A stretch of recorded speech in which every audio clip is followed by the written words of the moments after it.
देश के 40 से ज्यादा स्थानों से जुड़े, सभी मेजर पोर्ट से जुड़े अलग अलग राज्यों के मंत्रीगण, वरिष्ठ अधिकारीगण, अन्य महानुभाव और मेरे प्यारे भाइयों और बहनों, आप सभी का अभिनंदन।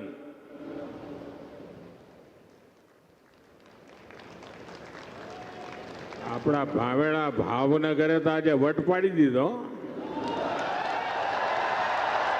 હા, હવે કરંટ આવ્યો.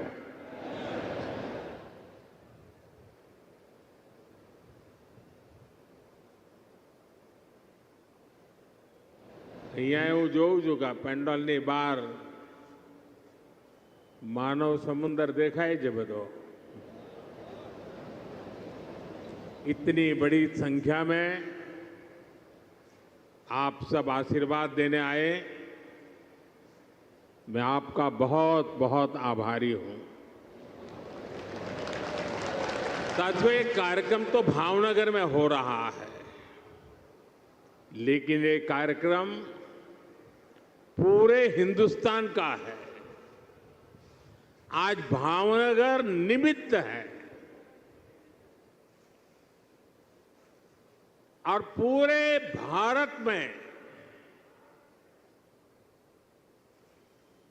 समुद्र से समृद्धि की ओर जाने की हमारी दिशा क्या है, उसके लिए आज इस महत्वपूर्ण कार्यक्रम का केंद्र भावनगर चुना गया है। गुजरात के लोगों को, भावनगर के लोगों को बहुत बहुत बधाई। साथियों, अभी 17 सितंबर को आप सबने अपने नरेंद्र भाई को जो शुभकामनाएं भेजी हैं, देश और दुनिया से जो शुभकामनाएं मुझे मिली हैं, व्यक्तिगत तौर पर सबका धन्यवाद करना संभव नहीं है, लेकिन भारत के कोने कोने से और विश्व भर से ये जो प्यार मिला है, ये जो आशीर्वाद मिले हैं, ये मेरी बहुत बड़ी संपत्ति है, ये मेरी बहुत बड़ी ताकत है। और इसलिए सार्वजनिक रूप से मैं आज देश और दुनिया के सभी महानुभावों का हृदय से आभार व्यक्त करता हूं। यहाँ एक बेटी कोई चित्र बना करके ले आई है, वहाँ एक बेटा लेकर के आया है, जरा इसको कलेक्ट कर लीजिए भाई। इन बच्चों को मेरा बहुत बहुत आशीर्वाद। Thank you. जो लोग लाए हैं, मैं आपके प्यार के लिए मैं आपका आभारी हूं। आपने इतनी मेहनत की, धन्यवाद जी, धन्यवाद बेटा। थैंक यू दोस्त। साथियों, विश्वकर्मा जयंती से लेकर गांधी जयंती तक, यानी 17 सितंबर से 2 अक्टूबर तक पूरे देश में लाखों लोग सेवा पखवाड़ा मना रहे हैं। मुझे बताया गया है कि गुजरात में भी अभी तो 15 दिन का सेवा पखवाड़ा है, लेकिन पिछले 2-3 दिनों में सेवा पखवाड़े के दौरान बहुत से कार्यक्रम हुए। सैकड़ों जगह पर ब्लड डोनेशन कैंप लगे और इनमें 1 लाख लोग अब तक ब्लड डोनेट कर चुके हैं। ये सिर्फ मुझे जो गुजरात की जानकारी मिली वो बता रहा हूं मैं। अनेक शहरों में सफाई अभियान चलाए गए, लाखों लोग इन सफाई अभियानों में भी साथ आए। राज्य में 30,000 से ज्यादा जगहों पर, यह आंकड़ा बहुत बड़ा है, हेल्थ कैंप लगाए हैं, जहां लोगों को जांच और उपचार की मदद की जा रही है। खास करके महिलाओं के स्वास्थ्य को केंद्र में रखा गया है। देश भर में सेवा कार्यों से जुड़े हर किसी का मैं अभिनंदन करता हूं, उनका आभार व्यक्त करता हूं। साथियों, आज इस आयोजन में मैं सबसे पहले कृष्ण कुमार सिंह जी का पुण्य स्मरण करता हूं।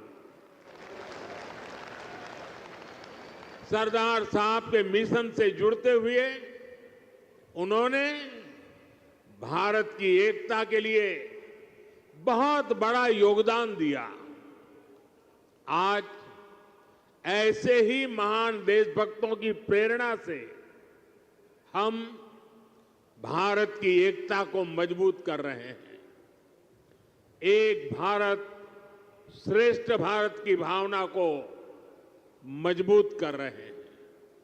साथियों, आज मैं ऐसे समय में भावनगर आया हूं जब नवरात्र का पावन पर्व शुरू होने वाला है। इस बार जीएसटी में कमी की वजह से बाजारों में रौनक भी और ज्यादा रहने वाली है। और ये उत्सव के इसी माहौल में आज हम समुद्र से समृद्धि का महा उत्सव मना रहे हैं। ભાવનગરના ભાઈઓ મને માફ કરજો, મારે હિન્દીમાં એટલા માટે બોલવું પડે છે કે દેશભરના લોકો આમાં જોડાયેલા છે। દેશભરના લાખો લોકો જ્યારે કાર્યક્રમમાં જોડાયા છે, તો આપની ક્ષમા માંગીને મારે हिंदीમાં જ વાત કરવી રહી। साथियों, 21वीं सदी का भारत आज समुद्र को बहुत बड़े अवसर के रूप में देख रहा है। थोड़ी देर पहले यहां पोर्ट लेड डेवलपमेंट को गति देने के लिए हजारों करोड़ रुपए के प्रोजेक्ट का शिलान्यास और उद्घाटन किया गया है। देश में क्रूज टूरिज्म को प्रमोट करने के लिए आज मुंबई में इंटरनेशनल क्रूज टर्मिनल का भी लोकार्पण किया गया है।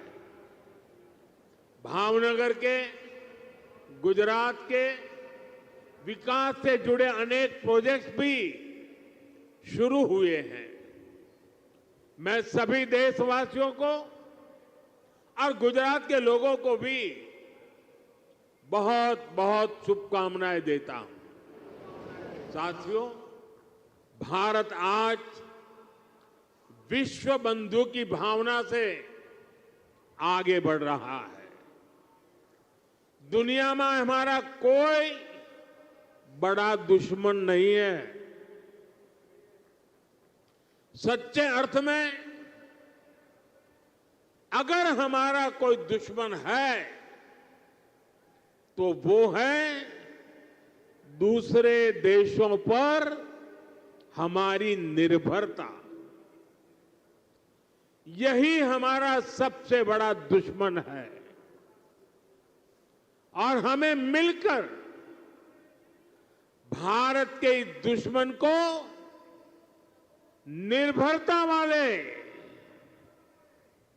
दुश्मन को हराना ही होगा। हमें ये बात हमेशा दोहरानी है। जितनी ज्यादा विदेशी निर्भरता, उतनी ज्यादा देश की विफलता। विश्व में शांति, स्थिरता और समृद्धि के लिए दुनिया की सबसे बड़ी आबादी वाले देश को आत्मनिर्भर बनना ही होगा। हम दूसरों पर आश्रित रहेंगे तो हमारा आत्मसम्मान भी चोटिल होगा।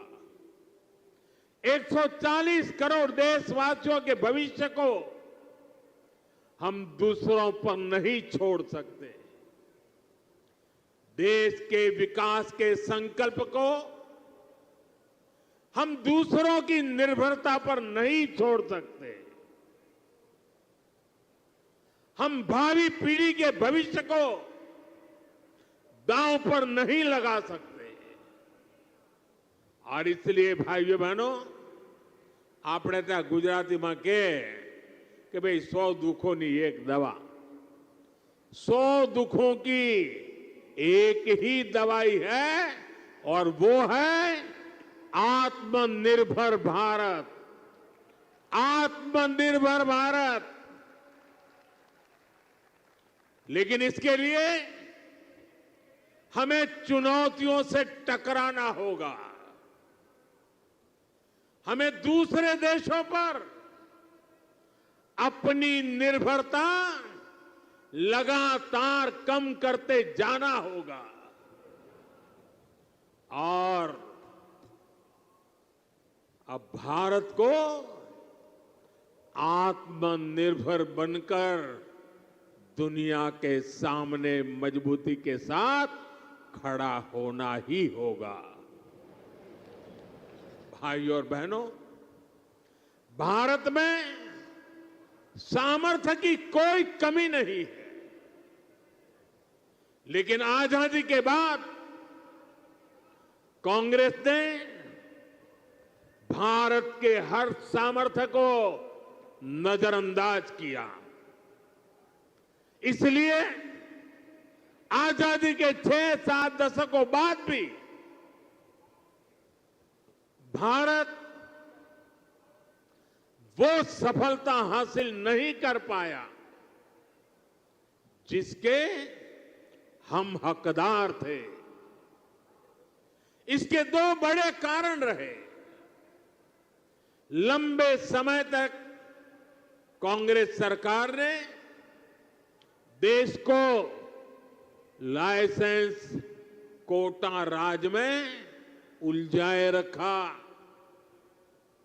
दुनिया के बाजार से अलग थलग रखा और फिर जब ग्लोबलाइजेशन का दौर आया तो सिर्फ इंपोर्ट का ही रास्ता पकड़ लिया गया और उसमें भी हजारों लाखों करोड़ों के घोटाले कर दिए गए। कांग्रेस सरकारों की नीतियों ने देश के नौजवानों का बहुत नुकसान किया। इन नीतियों ने भारत की असली ताकत को सामने आने से रोक दिया। साथियों, देश का कितना नुकसान हुआ है, इसका एक बहुत बड़ा उदाहरण हमारा शिपिंग सेक्टर है। आप भी जानते हैं कि भारत सदियों से दुनिया की एक बड़ी समुद्री ताकत था। हम दुनिया में शिप बिल्डिंग के सबसे बड़े सेंटर हुआ करते थे। भारत के तटीय राज्यों में बने जहाज